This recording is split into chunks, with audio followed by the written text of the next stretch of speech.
नमस्कार भावांनो, परत एकदा आपल्या टेलिव्हिजन चॅनलमध्ये स्वागत आहे. कृपया व्हिडिओ लक्ष देऊन ऐका. आता आपल्या महाराष्ट्रामध्ये काल सांगितलं होतं ते व्हिडिओ माझा अडकत होतं. आता मी नवीन मोबाईल घेतले त्याच्यामध्ये आता क्लिअर आवाज वगैरे येत आहे, त्याच्यामुळे मी परत एकदा सांगणार आहे. आता महाराष्ट्रामध्ये कसं बेरोजगारी भरपूर वाढत चाललं. ठीक आहे, आता 10वी 12वीचे मुलं एक तर सरकारी नोकरीच्या भरवशावर असतात, नाही तर दुसरं कंपनी. आता कंपनीमध्ये कसं आहे, तुम्हाला 18,000 रुपये 20,000 रुपये जरी पगार दिले तर रूम स्वतःचं घ्यावं लागेल तुम्हाला आणि परत मेस लावावं लागेल त्याच्यात. ठीक आहे, पण हॉटेल लाईनला पण तेवढंच पगार भेटते. आता हॉटेल लाईनला ऑप्शन कंपनीपेक्षा चांगलं ऑफर आहे. कसं आहे तुम्हाला सांगतो, आता तुम्ही वेटरमध्ये वेटरचं जर काम येत असेल तुम्हाला, तर वेटरमध्ये तुम्हाला 15,000पर्यंत पगार भेटते. ठीक आहे, 15,000 हे झालं. आणि दुसरी गोष्ट तुम्हाला टीप भेटते रोज. ठीक आहे, आता टीप आणि परत त्याच्यानंतर इन्सेंटिव्ह असते. ठीक आहे, 2 प्रकारचे टीप झाले, परत सर्व्हिस चार्ज असते. असं 3 प्रकारचे तुम्हाला वरचे पैसे भेटणार. आता सर्व्हिस चार्ज कसं 3,000 4,000 जसं सेल होईल त्याप्रमाणे तुम्हाला सर्व्हिस चार्ज भेटते. परत इन्सेंटिव्ह काय असतं, इन्सेंटिव्ह म्हणजे जसं की आपण एक तंदुरी चिकन विकलं तर तंदुरी चिकनच्या मागं आता जसं आता ते कंपनीवर राहिलं, मग आता हॉटेलच्या मालकावर राहिलं, ते ओनरवर 5 रुपये ठेवून किंवा 10 रुपये ठेवून किंवा 7 रुपये असं एका डिशच्या मागं ठेवतात. ते कोण 4 रुपये, कोण असं 5 रुपये, कोण 10 रुपये पण ठेवतं आहे, असं असतं. आता जेवढं सेल होईल तेवढं तुम्हाला होईल कमाई, ते हातावरची कमाई शेवटी. आता जसं की तुम्ही कधी 400 500 कधी 700 जसं सेल होईल तसं इन्सेंटिव्ह होतं तुमचं. दुसरी गोष्ट टीप, आता दिलं तसं ते तुम्हाला टीप होईल. टीपचा आता कधी 200 कधी 300 कधी 500 कधी 1000 पण होते. ठीक आहे, तर नाही म्हटलं तर तुम्हाला हॉटेल लाईनला कमसे कम 20,000 18,000 जर पगार असलं तर तुम्हाला रूमचं भाडं द्यावं लागत नाही.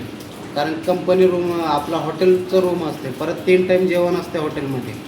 ठीक आहे, दुसरी गोष्ट तुम्हाला पगार सोडून दुसरं इन्सेंटिव्ह टीप सर्व्हिस चार्ज हे सगळं मिळून असं टोटली मिळून तुम्हाला 40,000 ते 50,000 रुपये किंवा 30,000-35,000 रुपये जसं होईल तसं कमाई.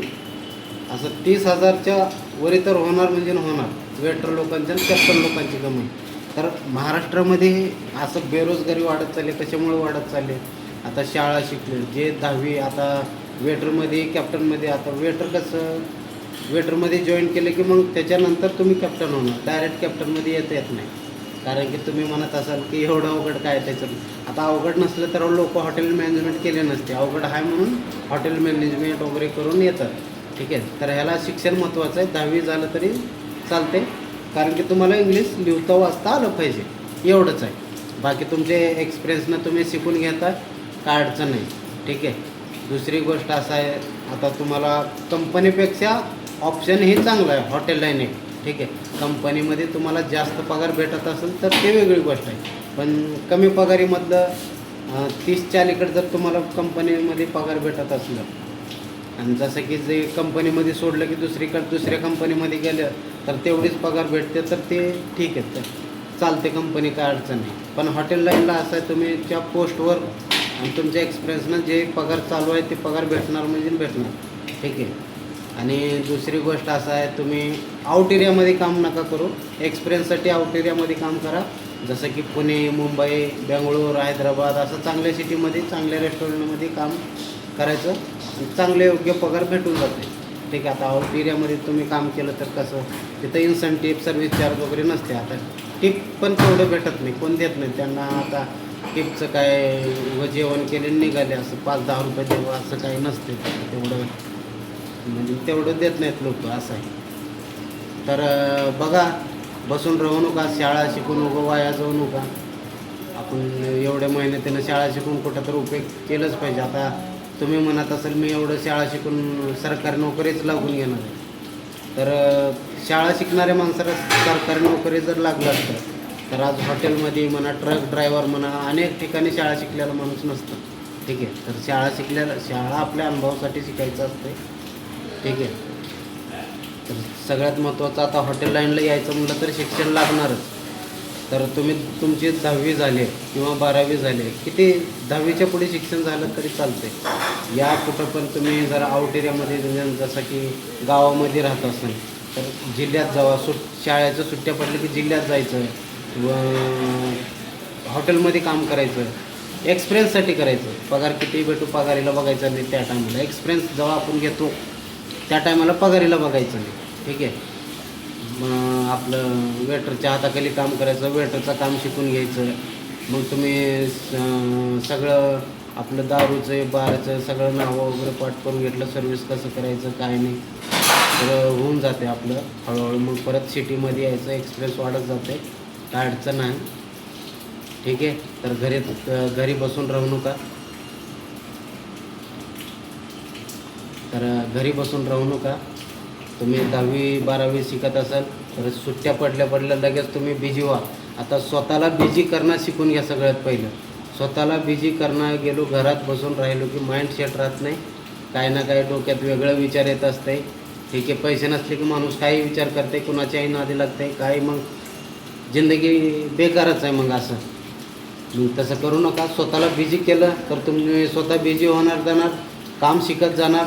मग काम शिकत गेले की एक्सपिरियन्स वाढत गेले की मग पैसे येत जाणार. असं आहे. तर सरकारी नोकरी एक सोडली की दुसरं ऑप्शन एक चांगलं प्रायव्हेटमध्ये हॉटेल लाईन चांगलं ऑप्शन आहे.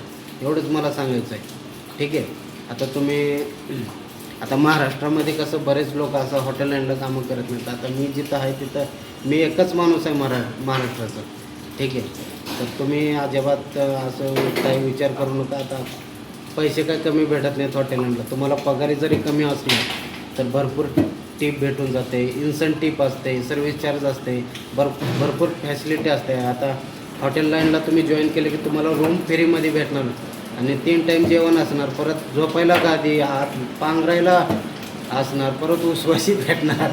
फक्त आंघोळ तुम्हाला तुमच्या हाताने करावं लागेल, एवढं सोय असते. ठीक आहे. तर जय हिंद जय महाराष्ट्र. आपल्या व्हिडिओला लाईक करा, फॉलो करा, सपोर्ट करा.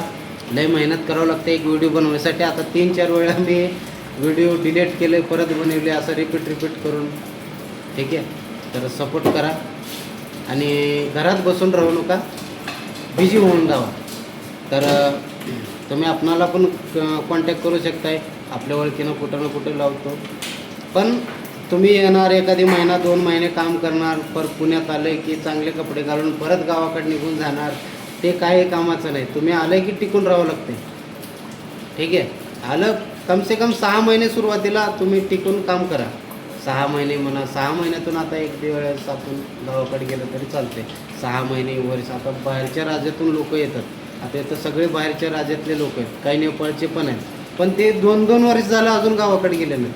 ठीक आहे. आता ज्यांचे लग्न झाले त्याने 1 वर्षामध्ये जातात, पण ज्यांचे लग्न झाले नाही ते 1.5 वर्ष 2 वर्ष असं टिकून राहतात आणि पैशाचं बंडलच घेऊन जातात. गेले की गावाकडे काय ना काय एखादी फ्लॅट घे ना तर घर बांध असं कामं करतात. ठीक आहे. तर तुम्ही असं घरी बसून राहू नका, एवढंच माझी विनंती आहे. आपण घरी बसून राहिले की आपल्याला काय अनुभव पण येणार नाही, बेरोजगारी वाढत जाणार. त्याच्यामुळे मी सांगतो हॉटेल एक चांगला ऑप्शन आहे. तर जय हिंद जय महाराष्ट्र. व्हिडिओला आपलं लाईक करा.